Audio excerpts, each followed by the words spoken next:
On October 7th last year, a Republican congressman named Pete Olson of Texas introduced a resolution in Congress to honor Hannah Giles and James O'Keefe III, who the resolution said filmed investigatory videos uncovering the fraudulent and illegal practices of the Association of Community Organization for Reform Now, or ACORN. A few months earlier, of course, James O'Keefe III and Hannah Giles got the right wing in this country very excited when they released supposedly incriminating undercover videos that they filmed at local ACORN offices across the country. They claimed the videos showed Mr. O'Keefe and Ms. Giles dressed as a pimp and a prostitute, receiving assistance and advice from ACORN about how to do stuff like smuggling underage girls into the country and securing funding for their illegal prostitution business. Now, James O'Keefe and Hannah Giles were all over Fox News for this. They were lauded as the right's answer to that biased left-wing profession known as journalism. And this congressional resolution that 32 House Republicans ultimately signed onto was meant to commemorate their good work. It said, quote, "Whereas Hannah Giles and James O'Keefe III have displayed exemplary actions as government watchdogs and young journalists, Hannah Giles and James O'Keefe III are owed a debt of gratitude by the people of the United States." That resolution never passed the House, but 6 months after it was introduced, California Attorney General Jerry Brown released details of his investigation into the ACORN prostitution sting. And what he found suggests that the conservative activists who brought down ACORN deserve something other than just the nation's thanks, declaring that the tapes that were aired on Fox News in a seemingly constant loop were, quote, severely edited. In his words, the Attorney General released the unedited tapes that Mr. O'Keefe and Ms. Giles had shot at California ACORN offices.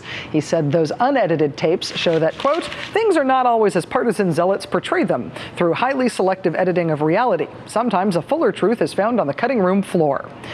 The thing that was supposed to be so shocking about this scandal in the first place was the accusation that ACORN employees willingly helped a pimp and a prostitute skirt the law, even though it was perfectly clear that they were a pimp and a prostitute.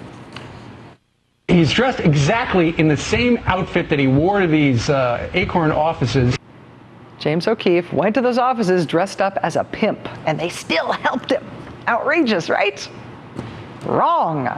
Here's how Fox News viewers were shown Mr. O'Keefe purportedly setting up his stunt at the ACORN office in San Diego. Watch this. I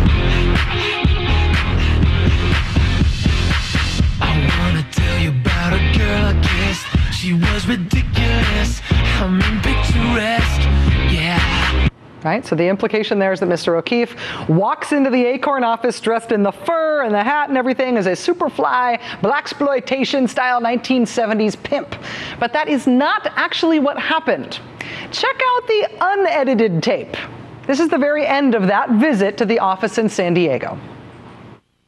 Thanks, man. Okay, man. Nice to meet you. Nice to meet you. Now, wait a second here.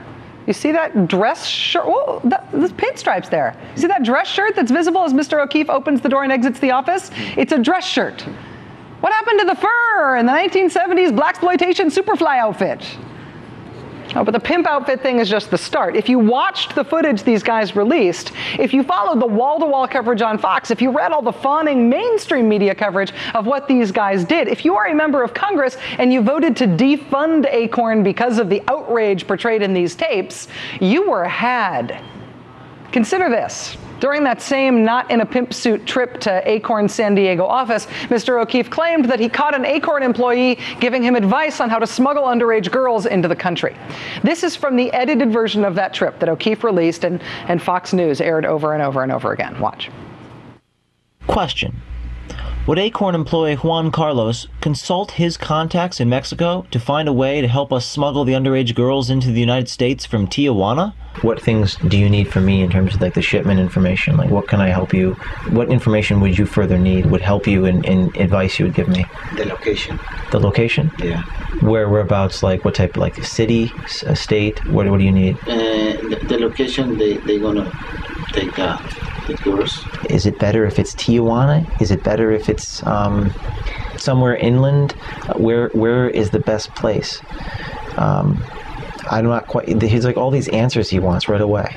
It's better in Tijuana. Tijuana? Yeah. Why? because I have a lot of contacts in Tijuana. Okay, and they might be able to assist crossing the border? Yeah. Okay, if there's like 12 of them, is that okay? 12? 12. 12 girls. There's But 12 they're young, girls, they're but young. there's like 13 to 15 years old. Okay. Yeah. Damning video, right? Damning. Billed by people like Fox News host Sean Hannity as cold, hard evidence of ACORN aiding and abetting this crime.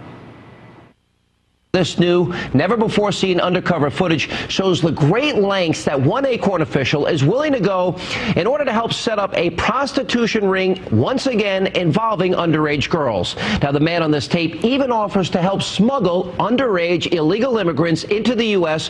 for the purposes of prostitution.